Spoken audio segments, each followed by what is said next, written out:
자, 두 번째 썰 한번 가보도록 하겠습니다. 댓글 컨텐츠고 영상 제목 말도 마세요. 저는 오피스텔 좋아해서 전세로 자주 살아봤는데 G80 외제차 타는 인간들 정말 많아요. 부동산 물어보니 월세가 더 많다고 들었는데 라는 영상에 달린 댓글입니다. 오피스텔 웬만하면 매매로 사시는 분들이 거의 없습니다.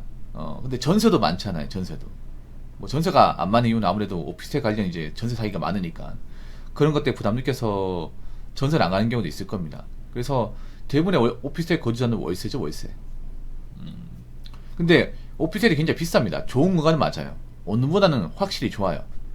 이제 기본적인 어떤 인테리어나 시설도 좋고 냉난방도 잘 돼 있고 수납 공간도 많습니다. 그리고 원룸보다는 좀 넓기도 하고 공간 활용도가 좋아요. 그 대신에 많이 비쌉니다. 많이 비싸요. 원룸보다는 또 보안 유지도 잘 되고 엘베도 있고 하기 때문에 1인 가구분들이 분명히 선호하는 곳은 맞아요. 근데 문제는 오피스텔은 원룸보다는 월등하게 비싸다는 거죠. 보통 서울 같은데 이제 역세권의 오피스텔은 거의 100만원 돈 합니다. 100만원 돈. 어떠세요? 사회초년생이 살기에는 굉장히 부담스러운 곳입니다. 그렇지 않습니까? 사회초년생이라 하면 제 아무리 서울에서 일을 해도 한 200만원 초반에서 한번 중반 그 정도 월급 벌을 텐데 그러면 주거비의 반이 나가는 거예요. 거기다가 오피스텔의 좀 약점 중에 하나가 뭐냐 하면 이제 냉난방을 틀게 되면 이제 냉난방비가 많이 나옵니다. 전기세 많이 나와요. 아마 이번 여름에 에어컨 하루 종일 틀어가지고 전기세 많이 나오시는 분들 많을 겁니다. 20만 넘게 나왔을 거예요. 오피스텔 이게 좀 안 좋은 게 그런 겁니다. 공과금이 많이 나와요. 특히 겨울은 더 많이 나옵니다. 겨울은 작년에 겨울 나신 분들은 많이 나오신 분은 30만 원까지 나왔다고 해요. 이제 추우니까 이제 왼종이 틀어놓는 거죠. 그러면 월세까지 하면 합이 130만 원이야. 네. 뭐 그것만 돈 나가는 게 아니지 않습니까? 근데 그 주차장이 보니까 G80 뭐 외차라고 하는 거 보니까 뭐 E클래스 아니면 이제 X4, X5 아니면 이제 BMW 520D 뭐 이런 차가 많다고 하는 거잖아요. 뭐 능력 좋은 사람도 오피스텔 살 수 있습니다.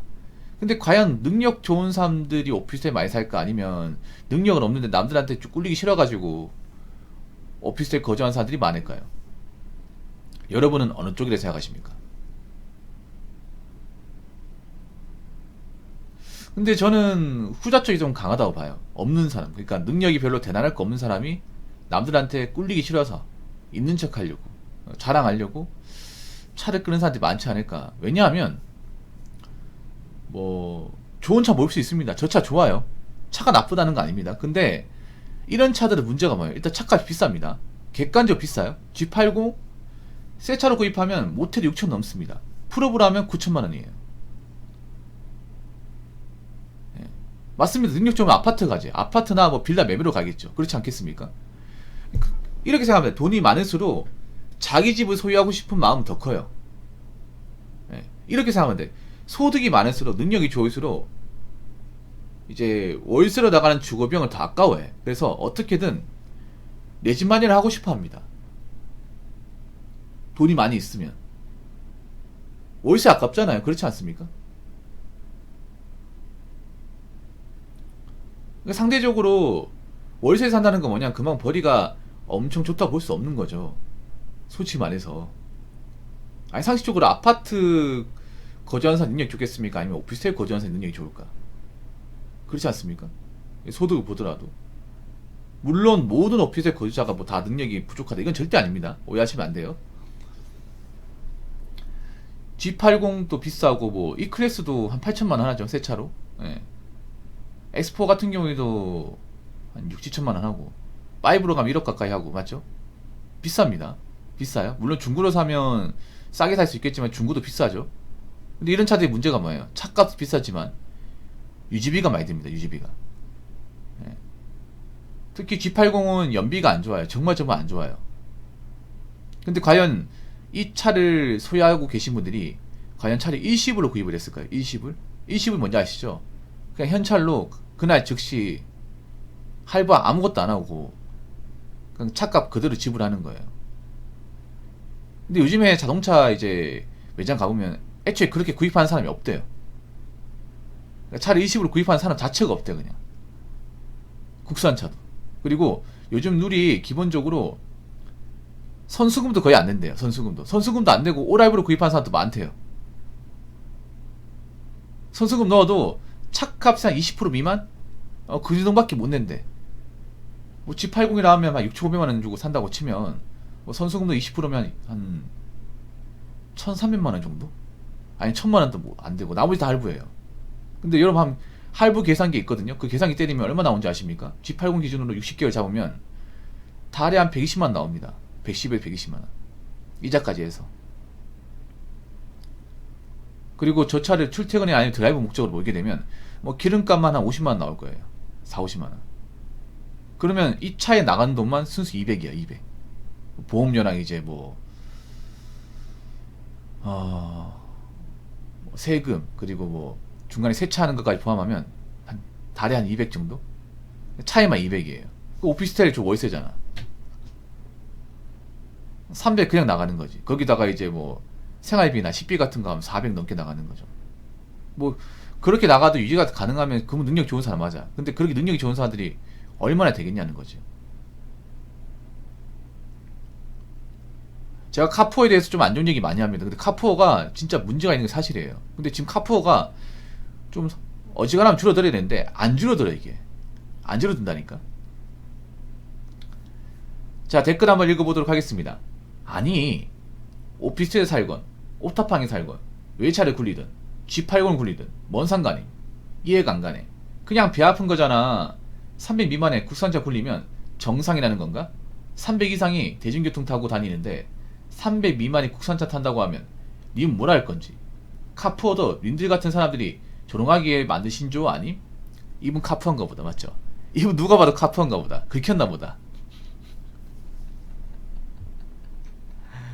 아, 본인이 카푸라는 것을 인지하시네요. 예. 카푸어가 아니면 이런 댓글 안 답니다. 맞죠? 누가 봐도 이분은 카푸어야. 본인이 카푸라는 것을 이시짓고 있습니다. 아니 오피스에 살고 옵타팡에 살고 외차를 굴리든 말든 니들이 뭐 상관이야. 뭐 틀린 말은 아닙니다. 어떻게 보면 오지랖이죠. 근데 제가 왜 이렇게 약간 이 카푸어에 대해서 오지랖 부리냐면 카푸어가 개인이 이제 감당할 수 있으면 문제가 안 되는데 개인이 감당할 수 없어요. 절대 감당할 수 없어. 그리고 이게 개인만 잘못되는 게 아니라 사회적 문제로 번져요. 카푸어들이 사회적으로 이제 이 저지르는 어떤 나름의 폐악질이 좀 심합니다. 본인들만 모를 뿐이에요. 그러니까 카푸어가 어떻게 보면 전형적인 내로남불이에요. 내로남불. 내가 하면 로맨스, 나이 하면 불륜. 일단 문제가 뭐냐 하면 저런 카푸어들의 생활 환경이 절대 좋을 리가 없습니다. 좋을 리가 없어요. 일단 생각해보세요. 카푸어들이 문제가 뭐냐 하면 애초에 차를 감당할 수 있을 정도로 이제 굉장히 좋지가 않아요. 좋지가 않아. 그리고 카푸어들 중에 상당수 인생을 열심히 사는 사람들이 아니야. 직장을 열심히 다니고 그런 사람들이 아니에요. 근데 카푸어들 문제가 뭐겠어요? 할부로 샀으니까 매달 나가는 유지비가 있을 거 아니에요. 그럼 직장 꾸준히 다녀야 되거든. 일을 쉬면 안 돼요. 근데 일을 그만둬요. 일을 그만두면 어떻게 돼요? 차값 못 내죠. 차값 못 내면 어떻게 돼? 자동차에서 차값 못 받을 거 아니에요. 계속 압박을 줄 거 아니에요. 그러면 어떻게 돼? 채권 투심 직원들 계속 전화할 거 아니야. 그분도 고역이란 말이에요. 돈 안 주는 사람들 계속 전화해가지고 돈 받아내려고 하면 고역이란 말이야.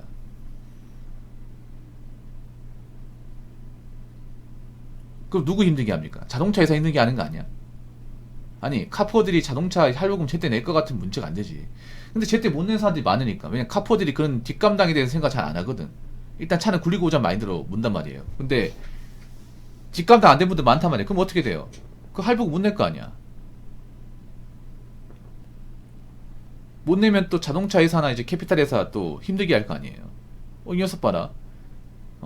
살 때는 잘만 가져가더니 우리 할부금 나물라라네.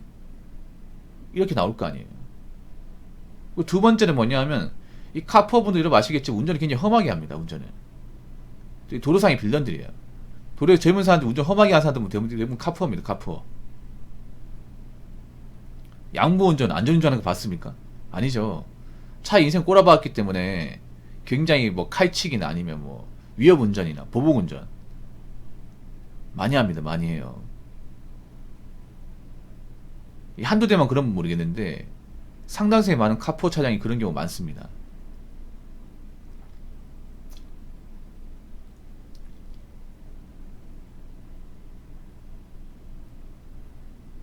카푸어도 님들 같은 사람들이 조롱하기에 만든 신조 아니? 이건 조롱 당해도 돼. 조롱해야죠. 조롱 당할 만한 행동을 하는데, 빌런 짓을 하는데, 그럼 빌런이라 불러야지. 안 불러도 상관없습니까? 불러야죠. 빌런 짓을 하니까 누가 봐도. 그리고 문제가 뭐냐면 저는 카푸어들이 나중에 돈 안 감당 안 누구한테 돈 부탁을 할 가능성이 큽니다. 그리고 카푸어들이 문제가 뭐냐면 나중에 차 사고 나잖아요. 차 사고 나면 수리비 감당 못해서 카센터에 맡기는데 이걸 안 가져가요. 차를 수리 맡겨놓고 이제 수리비 많이 나오니까 나몰라라 해버려. 그러면 차 새가 빠지게 고쳐놓고 그 공업소는 돈을 못 받아요. 그리고 하나 더 말씀드리면 카푸어가 그리고 아까 운전 험하게 한다고 했잖아요. 사고 유발도 많이 합니다. 사고 유발 같은 것도. 여러분들 보면 왜 그런 거 있잖아요. 뭐 자동차 이제 블랙박스 같은 보여주는 유튜브 채널 보면 도로상의 빌런들 보면 운전 험하게 하고 이제 고속으로 밟다가 사고 내는 거 보면 대부분 카푸어예요. 카푸어.